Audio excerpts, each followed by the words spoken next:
देखने में तो कितने प्यारे लगते हैं ना हनी बी। Yeah. और अपनों को प्यारा मस्त मीठा मीठा सा हनी प्रोवाइड करते हैं। Yeah. Male honey bee do not have father thus can not have sons but have the grandfather and can have grandsons. No! इसीलिए इस मेल का कोई फादर नहीं होगा, ओनली मदर होंगे। Thank you! देखने में तो कितने प्यारे लगते हैं ना हनी बी। कोई भी फ्लावर होता है तो फ्लावर के अंदर से नेक्टर को निकालते हैं और अपनों को प्यारा मस्त मीठा मीठा सा हनी प्रोवाइड करते हैं। पर जितना ही प्यारे ये आपको लगते हैं उतने ही कॉम्प्लेक्सिटी से ये बने हुए हैं। आज के लेक्चर में मैं आपको सिखाने वाला हूँ हनी बी के अंदर में मेल और फीमेल का जो सेक्स डिटर्मिनेशन है वो किस तरीके से होता है। इस पर्टिकुलर वीडियो के अंदर में मैंने आपको हनी बी के अंदर में कैसे रिप्रोडक्शन होता है वो तो समझा दिया है, साथ साथ में मैंने इस पर्टिकुलर वीडियो के एंड में आपको एक डीपीपी भी बना के दिया है, यानी 10 क्वेश्चंस मैंने उसमें दिए हुए हैं। उस क्वेश्चंस को आपको सॉल्व करने हैं। जो मेल हनी बी होता है इसको हम बोलते हैं ड्रोन। जो फीमेल हनी बी होती है उसके दो टाइप होते हैं, या तो ये फीमेल हनी बी फर्टिलाइज हो जाती है और दूसरा होता है अनफर्टिलाइज। अगर फीमेल हनी बी अनफर्टिलाइज्ड रह गई यानी उसके एग को स्पर्म सेल्स नहीं मिल पाए तो ऐसे कंडीशन में जो अनफर्टिलाइज्ड हनी बी है वो क्या बन जाएगी, ड्रोन। यानी अगर हनी बी ने एग ले किया, उस एग को मेल ने फर्टिलाइज कर दिया तो वो बन जाएगा फीमेल, यानी जो वर्कर बन जाते हैं। और दूसरा, अगर हनी बी ने जो एग रिलीज किया है वो फर्टिलाइज नहीं हो पाया तो ऐसे कंडीशन में वो बन जाता है ड्रोन, यानी कि एक मेल हनी बी। ठीक है। The sex determination in the honey bee is based on the number of set of chromosome of the individual receive. यानी एक हनी बी के अंदर में कौन सा पर्टिकुलर मेल होगा या फीमेल होगा ये डिपेंड करता है कि कितने नंबर ऑफ क्रोमोसोम उसमें है। Offspring form by the union of sperm and egg developed as a female queen और वर्कर।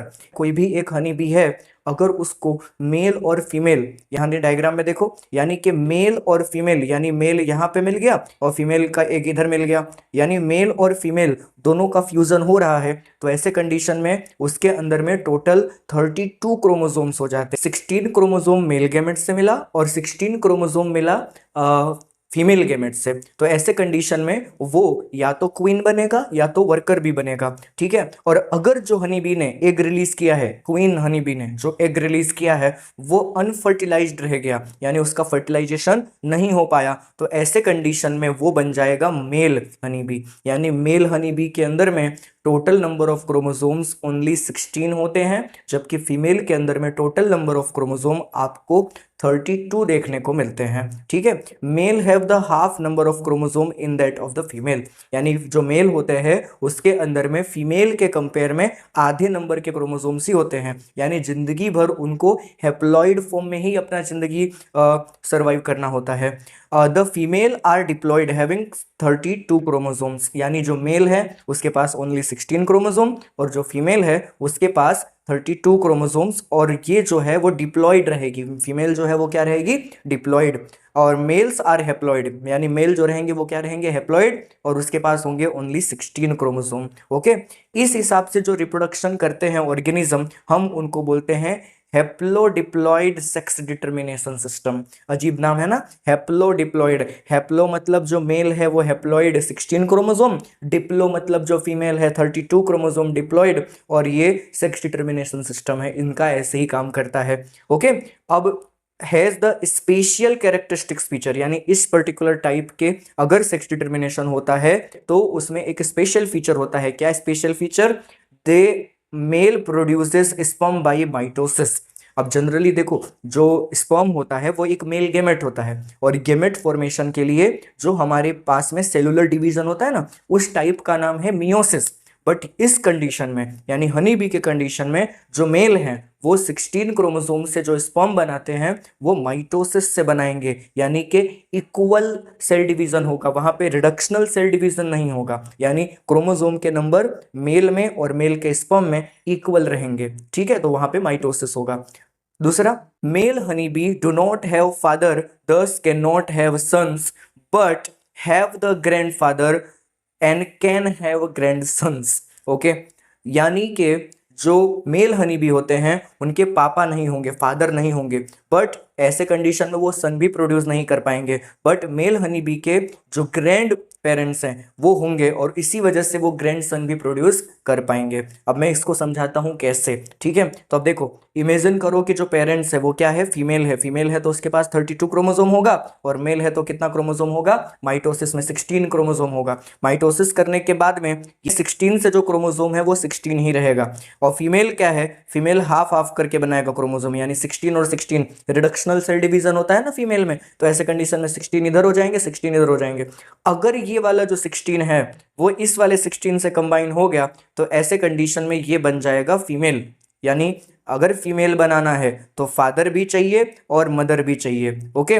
लेकिन अगर मेल प्रोड्यूस करना है, ओनली मेल ही प्रोड्यूस करना है, तो ऐसे कंडीशन में ये वाला जो 16 नंबर का क्रोमोसोम है, इसको अगर ये मेल का स्पर्म नहीं मिला तो ये क्या रह जाएगा, ये मेल प्रोड्यूस करेगा। यानी जो फीमेल के क्रोमोसोम्स हैं उसको अगर मेल गैमेट मिला तो वो फीमेल प्रोड्यूस करेगा, और अगर उसको मेल गैमेट नहीं मिला तो वो क्या प्रोड्यूस करेगा, मेल प्रोड्यूस करेगा।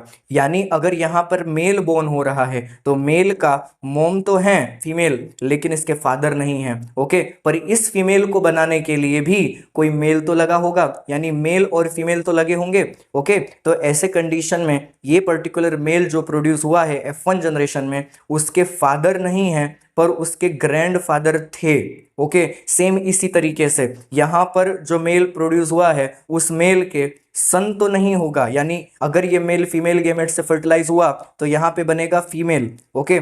और यही फीमेल का वापिस से अगर हेप्लॉइड क्रोमोसोम हेप्लॉइड ही रह गया तो ऐसे कंडीशन में 16 क्रोमोसोम वाला मेल प्रोड्यूस करेगा। यानी ये पर्टिकुलर मेल क्या प्रोड्यूस कर सकता है, फीमेल प्रोड्यूस कर सकता है, और उस फीमेल से वापस 16 क्या हो सकते हैं, क्रोमोसोम वाले मेल प्रोड्यूस हो सकते हैं। यानी ये जो मेल है उसके ग्रैंड फादर भी हैं और ये ग्रैंड सन को प्रोड्यूस कर सकता है, इसके फादर नहीं है और ये सन को प्रोड्यूस नहीं कर सकता, ठीक है। तो ये पर्टिकुलर ये कहानी रहती है हनी बी की। एक बार अगर शॉर्टकट में वापस समझना है तो देख लो, ड्रोन हनी बी यानी मेल हनी बी, पूरे लाइफ में इनका एक ही फंक्शन होता है, रिप्रोडक्शन। यानी हनी बी जो क्वीन हनी बी है उसको रिप्रोड्यूस करने का, और जो क्वीन हनी बी है उसका फंक्शन क्या है, या तो वो फर्टिलाइज होकर के वर्कर बना दे, और वर्कर भी बन सकता है और क्वीन भी बन सकता है, ओके। और या तो वो अनफर्टिलाइज्ड रह जाए तो ऐसे कंडीशन में फिर से एक बन जाएगा मेल, यहाँ पे बन सकता है क्वीन, यहाँ पे बन सकती है फीमेल। यानी कि अगर जो तुम्हारा फीमेल हनी बी है उसको फर्टिलाइज कर दिया गया तो वो वर्कर प्रोड्यूस करेगा, वर्कर कौन सी, फीमेल वर्कर और क्वीन, दोनों में से एक, ओके। और अगर उसको अनफर्टिलाइज रख दिया गया तो ऐसे कंडीशन में वो सिर्फ मेल प्रोड्यूस करेगा। यानी कि मेल प्रोड्यूस करने के लिए हनी बी को मेल की जरूरत नहीं पड़ती, ओके। इसीलिए इस मेल का कोई फादर नहीं होगा, ओनली मदर होंगे, ठीक है। ये रहा हमारा sex determination in honey bee का डीपीपी। इस डीपीपी के अंदर में आपको देखने को मिल सकता है कि आपको 10 एमसीक्यू दिख रहे होंगे। इन सारे एमसीक्यूज को सॉल्व करना है आपको, और सॉल्व करने के बाद में मुझे जिसका राइट आंसर दिखा उसको मैं पिन कमेंट में ऐड कर दूंगा, ठीक है। यहाँ पर देखो 6 एमसीक्यूज इधर है और बाद में 4 एमसीक्यूज मैंने यहाँ पे डाल दिए हैं। मैंने 8 एमसीक्यूज रखा हुआ है और साथ में आपको रख दिया हुआ है इसके अंदर में 2 असर्शन रीजन भी, ताकि आपके एग्जाम्स के लिए भी ये हेल्पफुल हो, ठीक है। फटाफट इस क्वेश्चंस का आप स्क्रीनशॉट ले सकते हो, या तो वीडियो पॉज करके आप ये सारे क्वेश्चंस के आंसर्स आप इस कमेंट बॉक्स में अभी के अभी लिख दो, ठीक है।